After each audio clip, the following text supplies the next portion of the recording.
Children of God, your time of trial has ended. See where the dawn irradiates the night. Soon all your tears will rise like dew to the sun. Sorrows will turn to joy, your griefs to delight. Children, rejoice, for lo, the kingdom of God comes in full splendor. It needs but your sight.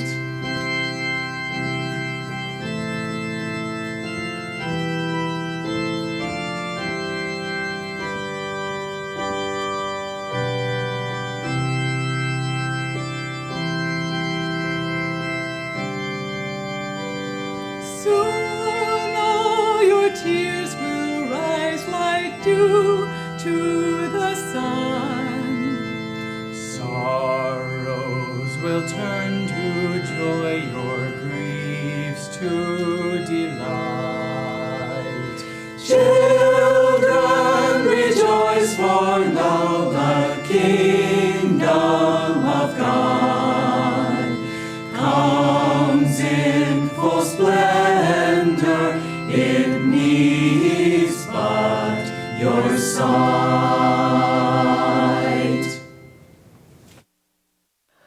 Welcome, everyone who is a guest here at the Expanding Light, those watching from around the world on the internet, and to our village residents.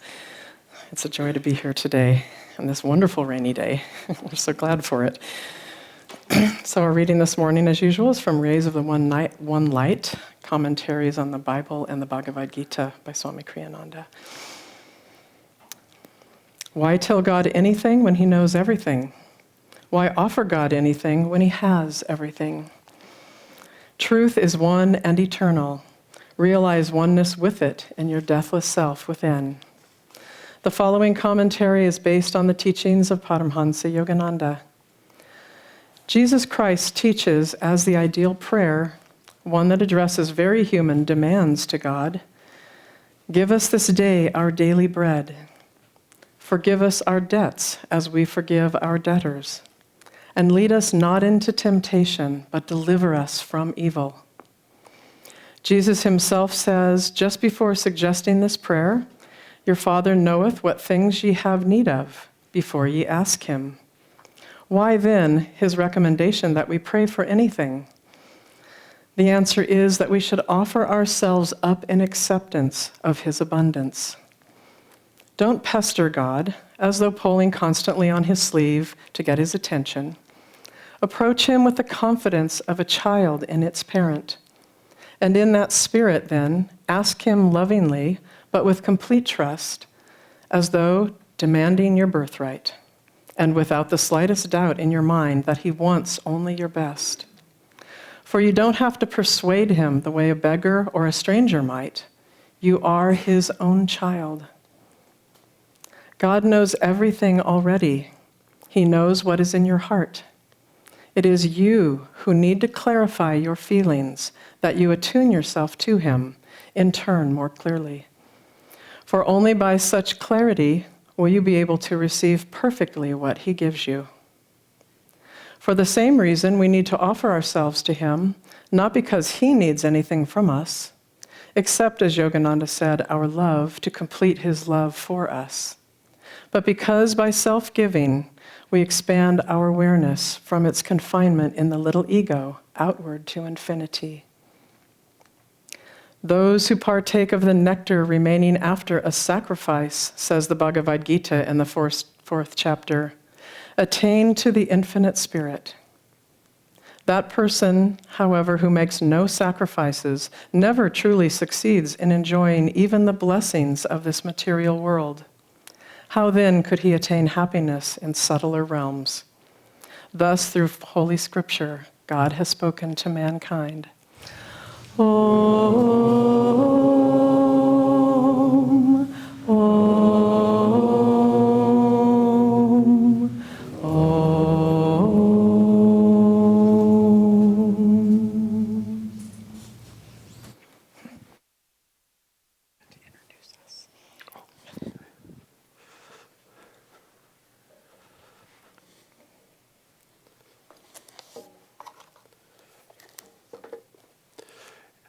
It's our great joy to share Sunday service with you today. I'm Tiagi Peter, and this is Tiagini Lisa.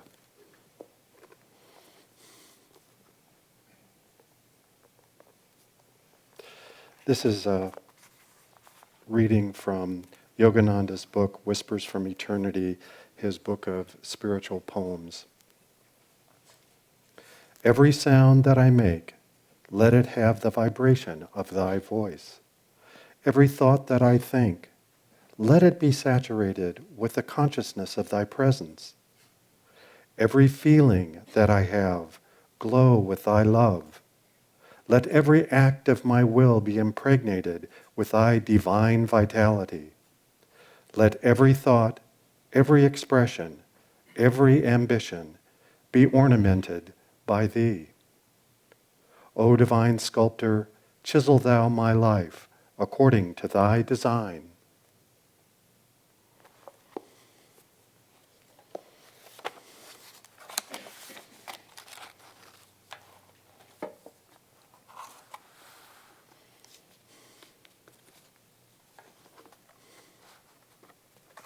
I feel a little bit like a third grader today because I have show and tell. Remember when you were in elementary school and everybody would have to bring an item from home and get up in front of the class and describe it and tell what it's about? Well, mine is an interesting, I'd say curious experience I had about 5 years ago. It was at the end of a very busy day where I work at a clinic. And I remember that day particularly because for some reason I had more than the usual number of things jumbled in my mind, trying to remember things about patient care and issues with the finances of the clinic and staff not getting along, the kinds of things that we deal with in any organization or group. And I stopped by on my way home and picked up, there was a package for me, something I'd ordered from Amazon, a book, I think. And there was my little Amazon package.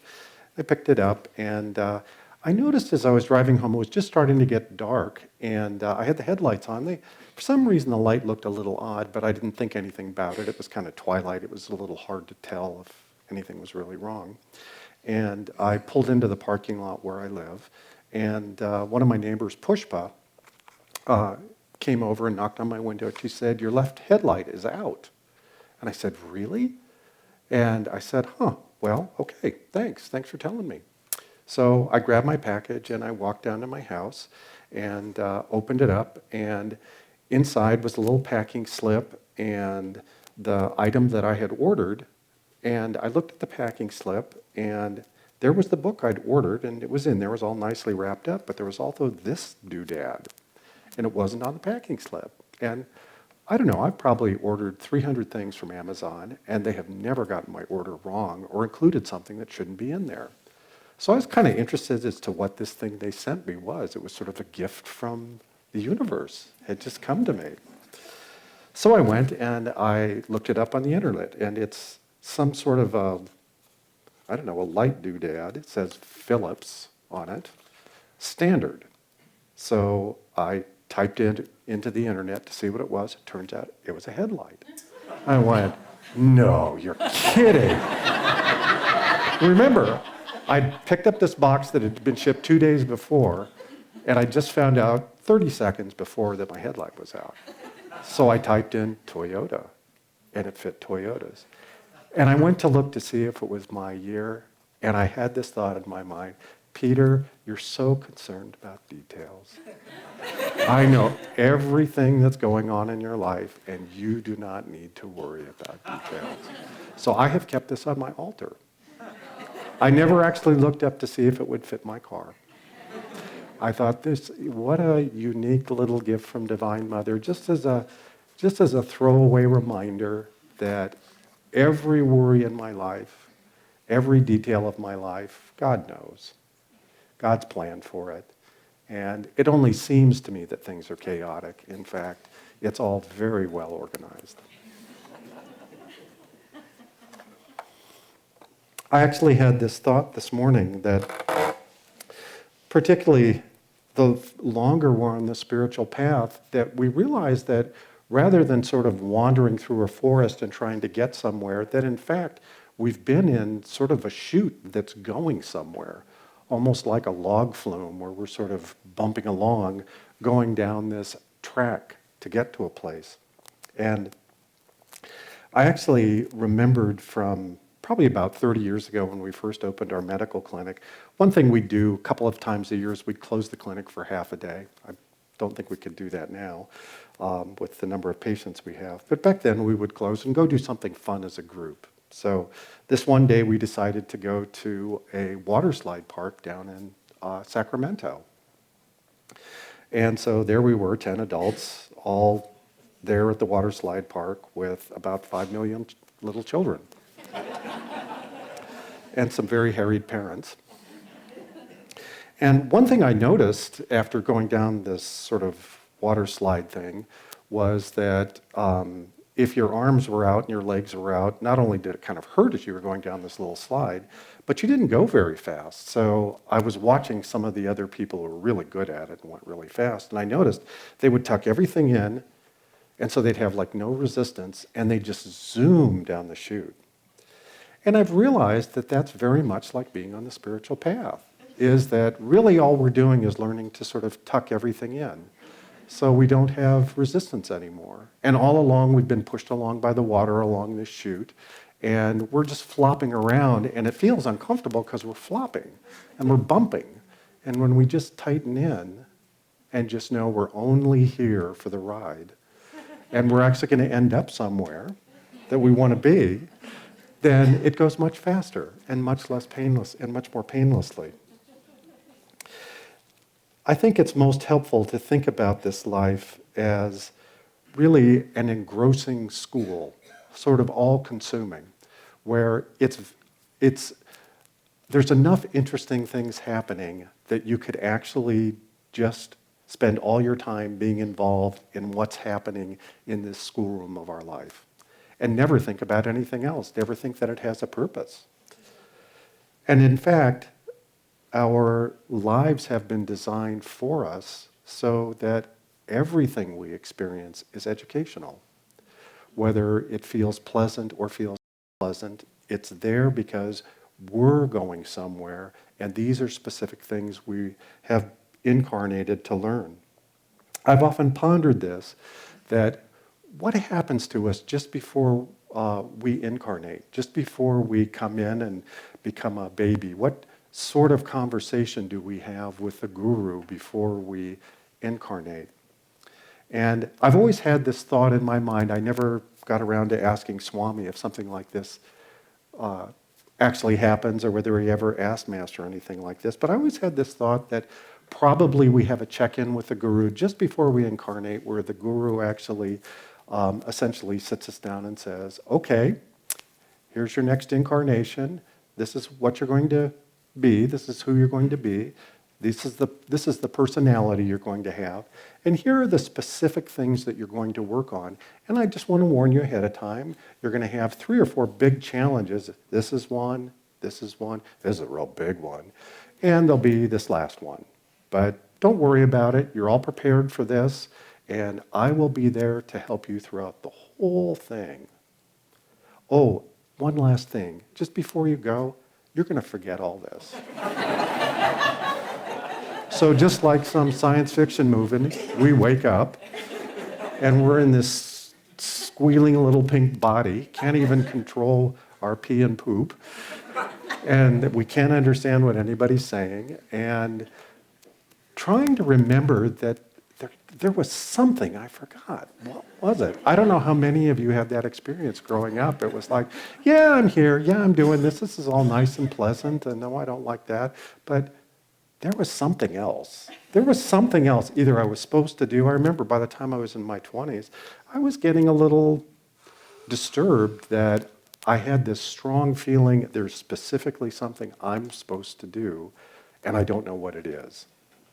And it just felt like I was bumping through my life, having a life, being successful, without really getting at what I was supposed to do.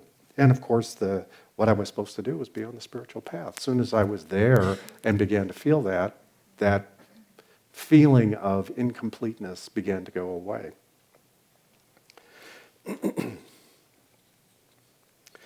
One of my friends that I work with at the clinic, one of our nurses, found this very odd video on the internet that he grabbed me one day and he said, I have to show you this. For years I've been trying to explain to my wife what a day at our clinic is like when it's really busy. And I actually came across a video that I thought explains it really well. I said, okay, yeah, let's look at it. And so he calls up this little thing on, I think it was YouTube. And it was this very strange Japanese game show and where two groups of volunteers from two different charities, they're both trying to win this cash prize, participate in what I would call a series of trials, where they all have to go through all these different, usually very muddy events.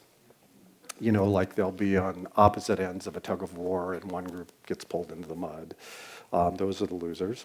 And another one would they'd be standing on this tower about, 15 feet tall over a big pond, holding onto a rope, and then they do this Tarzan-style maneuver and swing way out over the pond, and they're supposed to drop on this little 5-foot floating circle, and of course most of them miss, to the great delight of all the fans.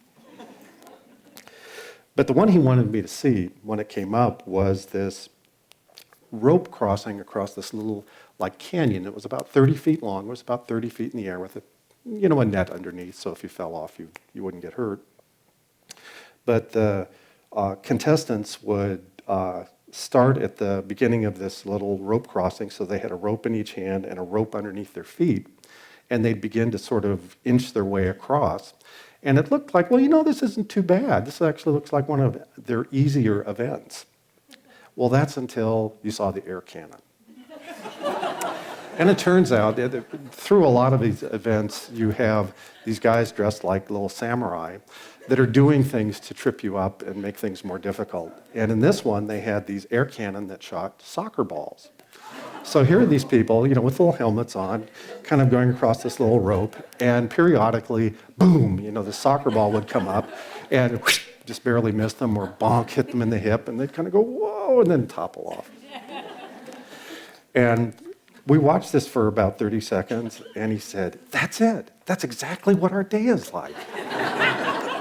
We do this really difficult thing where you're trying to be really controlled, and people are lobbing soccer balls at you all day. Actually, I liked it because it kind of reminded me, this is a lot like the spiritual path, is you're trying to stay very focused and concentrated, and life's karmas, the little air cannon soccer balls of life come flying at us, trying to unhinge us, make us want to let go of the rope, make us more concerned about our safety than actually getting across.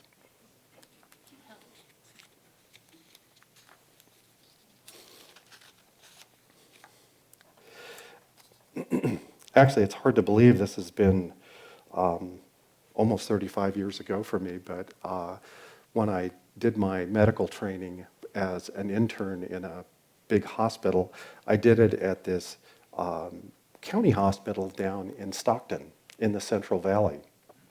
And I would just have to call it the kind of hospital that they would make movies about, because it was a very kind of wild place with many different kinds of people that would come there. I remember the first group of patients that I saw in the emergency room were 10 Russian sailors who all had Giardia that they had contracted on their ship. People don't realize that, but Stockton is actually a seaport because the river comes all the way into Stockton and they load grain and things like that. So people from all over the world would come to Stockton, and some of them would end up in our emergency room. But this was a very old hospital. And next door, they were building a brand new hospital. It was going to open in about 2 years, that everyone called state-of-the-art. And for the building I was in, they just said it was in a state. In fact, some of the more charming things about it included the fact that the elevators would just periodically stop. You'd be riding in the elevator, and the electrical system would overheat downstairs somewhere, and the elevator would just stop moving. The fan would go off and the lights would go off. And would just do that for about 30 seconds to up to 15 minutes. And, you could call the little person in the Philippines and say, "Help, I'm stuck in the elevator." And he'd say, "Where are you?" "Well, I'm at the hospital in Stockton." "Call me back in 10 minutes if you're still stuck. It'll come back on." And it always did. But this would happen 2 or 3 times a day in this hospital I was in. Actually, I remember just to kind of, it was a great hospital to train in, actually, because we had a wonderful esprit de corps, and fortunately, all my fellow residents all had a terrifically good sense of humor. In fact, I remember we were collecting one morning for morning rounds, and our attending physician who was going to do rounds with us, and we'd present each patient in turn, and we'd discuss the patient on what we were going to do. That was part of our training and how we did our patient care. And I remember we had collected and we found out our attending was going to be about 5 minutes late. And so we were standing just chatting, and one of my fellow interns just exploded coming out of the restroom with this frantic expression on his face. Not unusual to see that in an intern at any time during that first year, I can tell you. And he said, my pager, it fell out of my pocket and I flushed it." And of course, my chief resident said, "Cool, page it." So we ran around and we started paging it, and we pinged it all the way through the hospital for about 10 minutes. And I think we finally realized that there wasn't going to be any point in trying to collect it after what it had been through. But that gives you a little bit of a feel for how we were as a team. Well, one evening, the internal medicine admitting group and myself, all residents, were down in the emergency room, and we were getting ready to move a patient who'd had a heart arrhythmia. Had been pretty ill, but was getting more stabilized, still a little iffy. So we were going to be taking him directly up to the intensive care unit, which meant a trip on the dreaded elevator. And so he looked stable enough. He was pretty much unconscious at that point, but we all felt he was probably going to recover just with good hydration and some medication.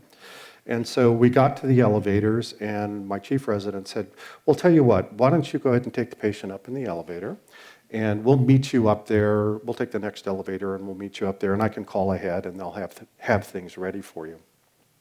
So I got in the elevator, which would only accommodate one person plus one of these beds. That's how tiny they were.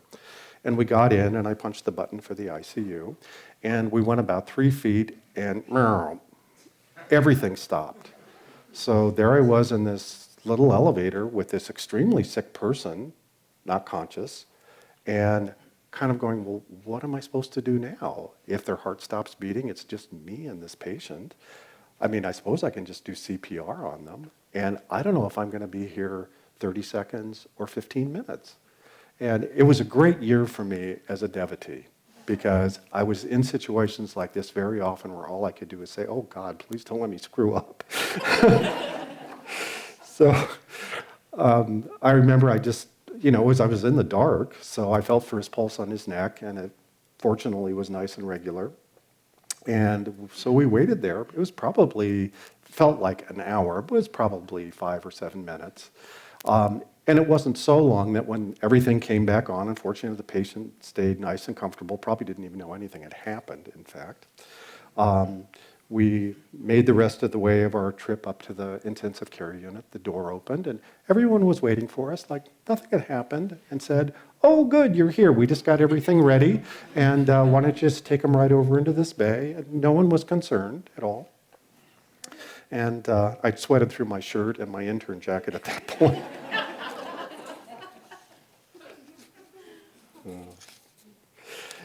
It's so interesting how life is for us that we have all these interesting, exciting little adventures in our lives, and very much like watching a small child playing, you can see them having fun with their little toys and falling down and bumping their knees. And we're really just doing that exact same thing, except we're doing it in adult fashion where, our bodies get hurt or our hearts get hurt or great things happen or things that are uncomfortable happen to us.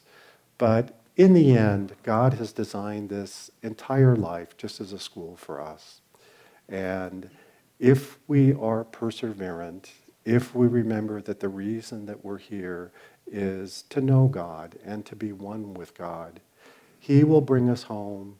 He will make all our inadequacies full. All the things that we need to change, He will help us change.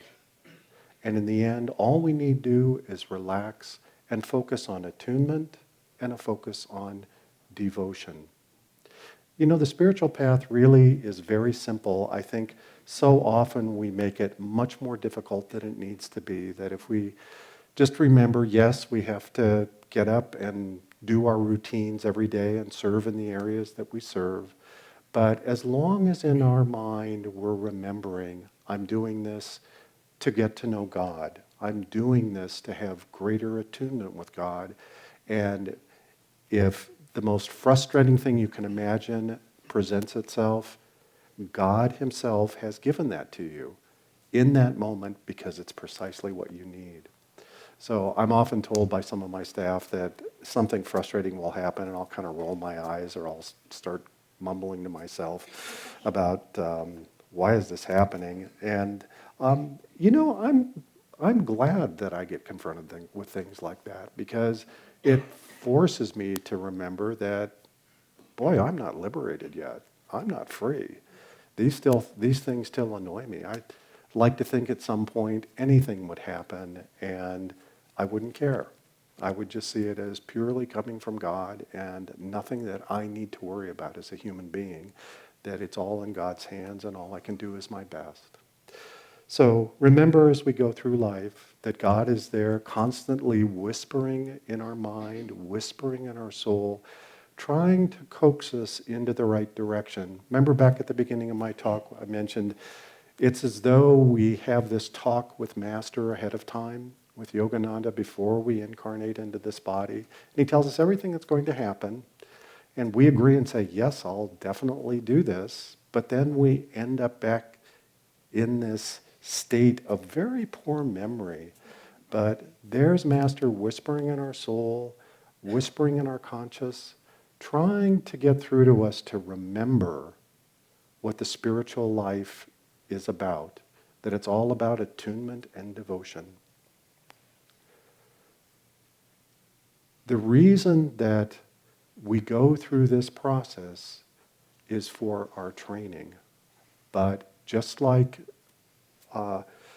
Arjuna had Krishna as his charioteer, we have Master as our guide. And whatever situation we're in, no matter how ridiculous it seems or difficult it seems, that God is there advising us, encouraging us, and forever loving us. Long I've called you, my Lord. Long I've called you. Many years I have longed for your sight. Bathe the darkness with tears of devotion, offered candles in prayer to your light. How much longer, friend, must I cry your name? I am yours, ever yours. Will you come? Please join us if you know it. Long